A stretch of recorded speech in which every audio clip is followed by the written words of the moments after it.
The latest chapters of Black Clover have come out, and there's just a little bit of a controversy. Yuno has anti-magic now.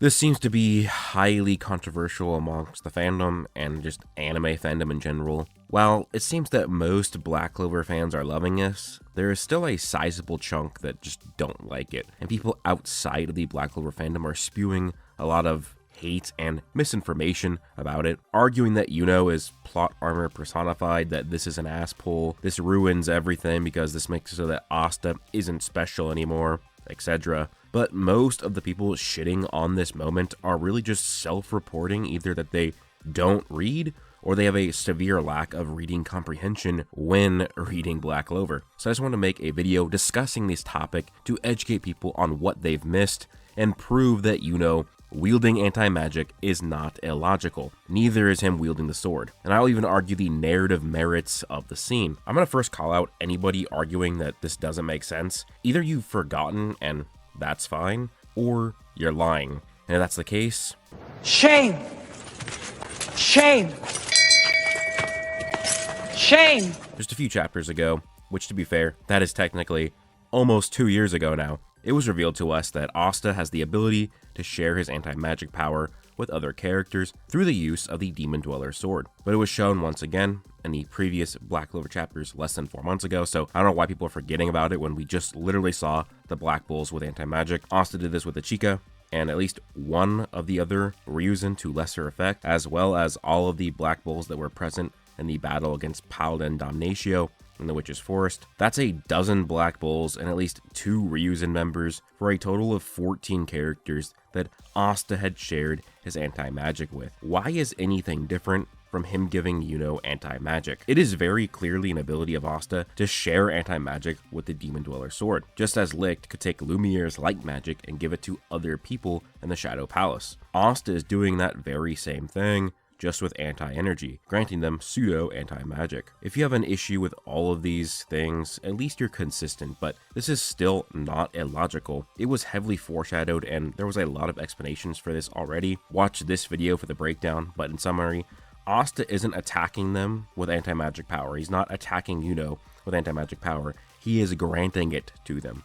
It is allowing them to channel the energy into their attribute. Their energies are entangled, and Asta has always been able to make it so that this anti-magic didn't nullify the magic if he didn't want it to. At least when he's in control, he can do this. This was actually specified as the reason why he did not nullify Fenrir's spatial portals or Vanessa's threads early in the series. He shut off the nullification ability before it nullified their spells that were helping him. He also wielded the Imperial Sword in the canon movie, which allowed him to use magic alongside anti-magic without nullifying it. In the Land of the Sun arc, there is this moment where Fujio is healing Asta's arm, the arm that is encased in Devil Union anti-magic. Asta is allowing for the magic to heal his arm, even though there's anti-magic around it. Sure, there are times where he cannot control this, like in the fight against Lucifero, but that's again when he's using a new form that he just couldn't control very well yet. But what makes the scene with Yuno make even more sense is that it is actually explained that Asta's ability to share his anti-magic power is directly linked with the quality of bond he has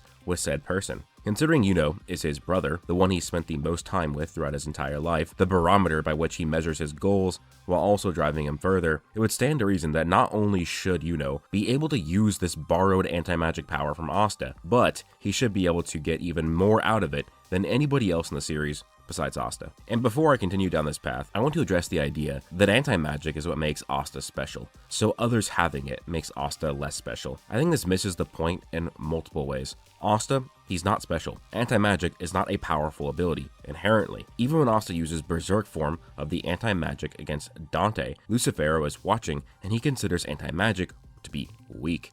Nothing but a parlor trick. Asta made it strong. Anti-magic started off as a large sword that slowed him down, only allowing him to nullify the magic as long as he's able to also negate the physical force with his own might. Calling Asta or anti-magic overpowered is just falling into the same logic that Seke used when Asta and Yuno were rookies of the year after their first 6 months as Magic Knights. Essentially, you guys are lying. Please guys, don't be a Seke. If you want to learn more about why anti-magic isn't this broken ability that so many people believe it is, you can watch these videos after this one. But also, anti-magic has literally never been exclusive to Asta. In fact, it's not even really his power. The anti-magic is Li Bei's power, the anti-magic devil.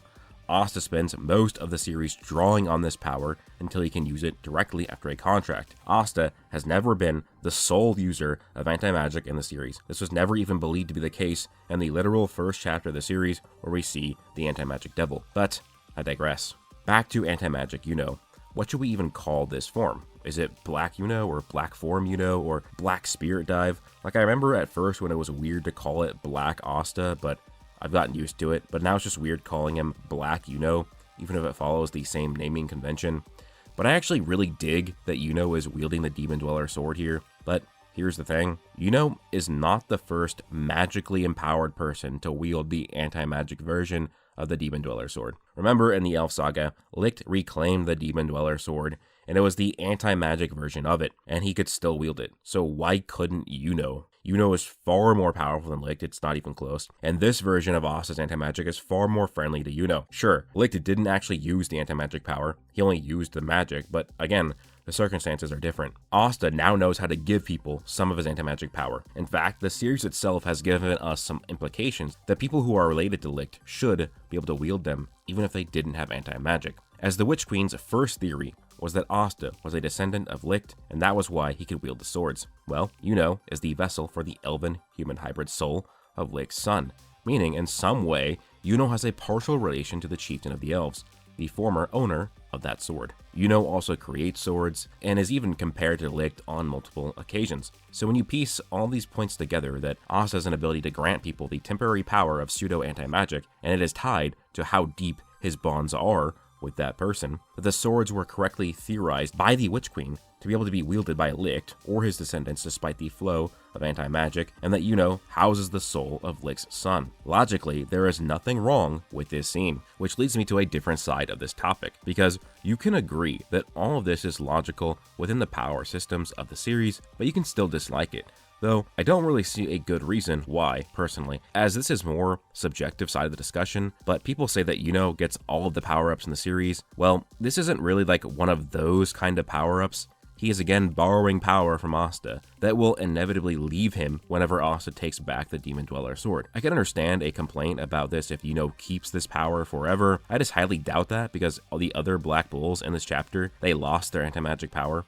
And sure, the difference here is that Yuno has the Demon Dweller, but remember, Asta had to fill the sword in this chapter with anti-magic power. So it's not like Yuno forever has anti-magic. It is linked to the Grimoire. He'll be getting it back, at least that is the most likely scenario. Now, social media has gone aflame with Yuno hate, and most of it is some of the dumbest jokes that I've ever seen. The claim being that Asta is not the main character anymore, that he's been replaced by Yuno. A lot of the claims are that Yuno is so overpowered, that he is way stronger than Asta, and that everything gets handed to him. But this is just objectively incorrect to even consider. I get it, some people are saying it's a joke, but many are using it as legitimate criticism both toward Yuno, but also the series of Black Clover as a whole. But here's the problem with this line of thought. It is not reinforced by anything within the source material. Even if we want to say that Yuno is stronger than Asta right now, it's not really a thing, because again, this is Asta letting Yuno borrow his power. It is temporary. This is not Yuno's power, this is Asta's power. But also it is basically confirmed that Asta is going to be coming back, and he's likely going to be much stronger again, because this is what always happens in Black Clover. Remember that in literally the previous issue of Black Clover, Asta and Yuno were constantly surpassing the other in their fight against Lucius. If Yuno should be the main character because of how strong he gets, then so should Asta, right? Since he is literally on panel growing at the same rate as Yuno is. Oh, and if we're going to be comparing Yuno's power to Asta throughout the course of the series, what about Yuno getting whipped by Revchi in chapter 1, but Asta then whipping Revchi? Or what about the multiple times that Yuno has launched a full power attack at Asta just for him to nullify it without difficulty, even though we know he has to be physically strong enough to nullify the attacks? If Yuno was always just so far ahead of Asta, then why does he take Asta seriously? It's a real rivalry because the two of them are both constantly surpassing the other. That doesn't take away from the fact that Asta is the main character.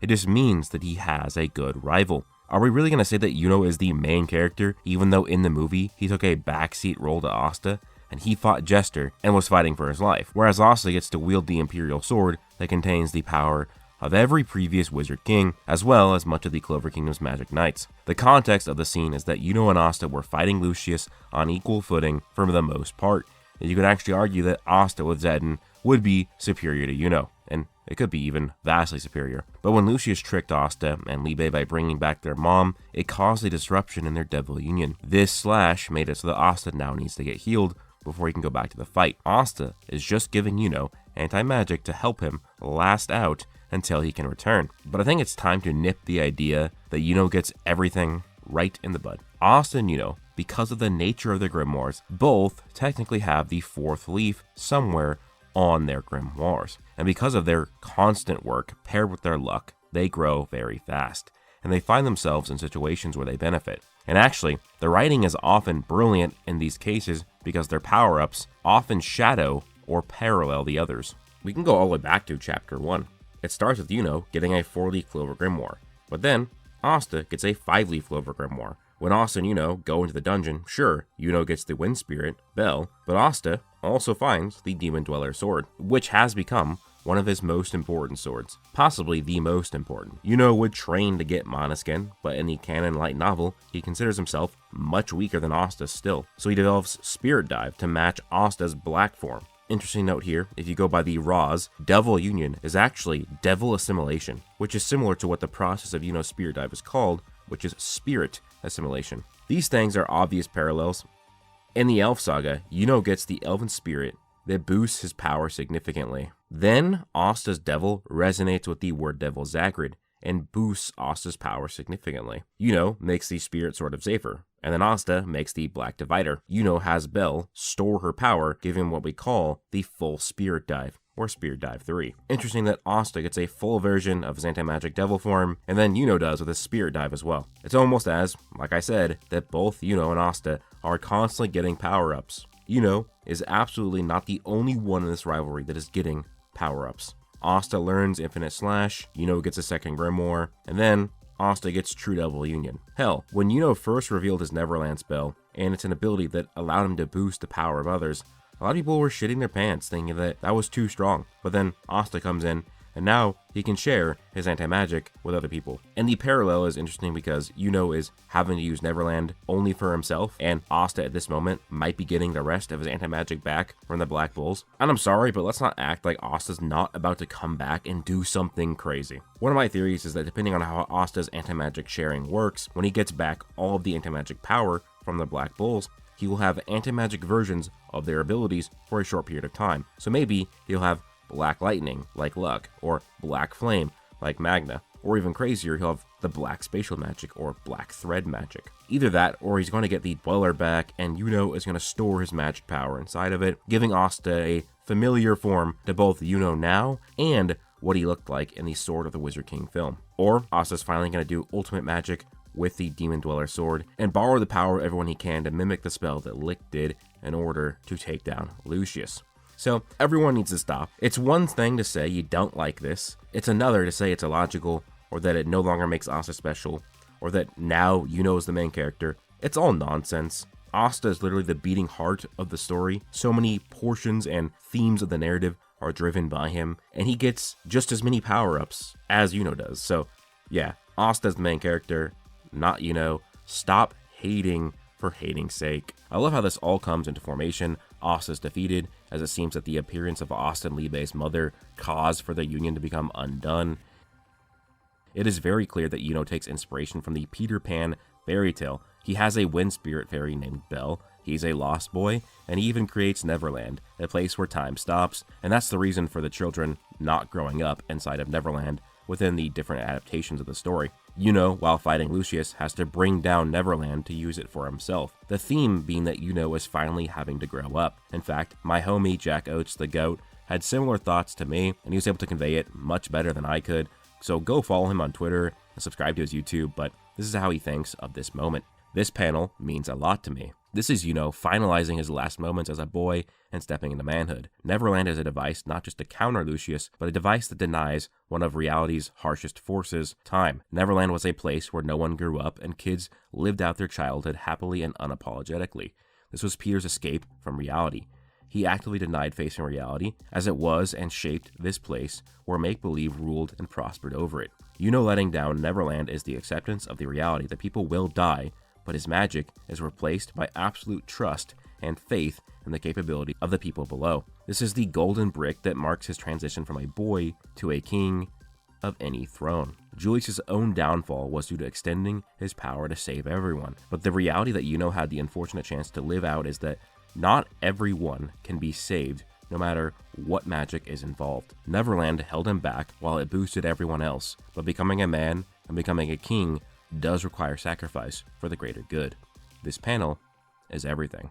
Wow, Jack, like I said, I couldn't have put it any better myself, and this is a beautiful launching point into Yuno's next move. He teleports Asta and Libe to safety, and he takes the Demon Dweller sword from Asta. But there is a callback here. The way that Asta's pose is, it's nearly identical to the scene when Yuno teleports Asta to Lucifero, so they could defeat him. It's a beautiful callback. And the anti-energy engulfs Yuno's right side. He gets a devil wing, and his uniform is transmorphed into a fur cloak. He didn't have a fur cloak before this, so there is much symbolism packed into this one double spread. Yuno is a king, but of what? He wears the Golden Dawn outfit as he hopes to become the Wizard King, but his wind power is elven royalty, while the anti-magic makes him mirror his greatest enemies, the ones that took down his actual side of royalty. The Sagrada siblings took down House Grimberry All. Lucius and the Dark Triad love their fur cloaks, probably because of the harsh winters of the Spade Kingdom, and he's using devil power. All of them use devil power. Essentially, Yuno is using the power of two spirits. The wind spirit is powering the left side of his body, the spirit dive, whereas the right side of the body is powered by anti-magic that originates from a spirit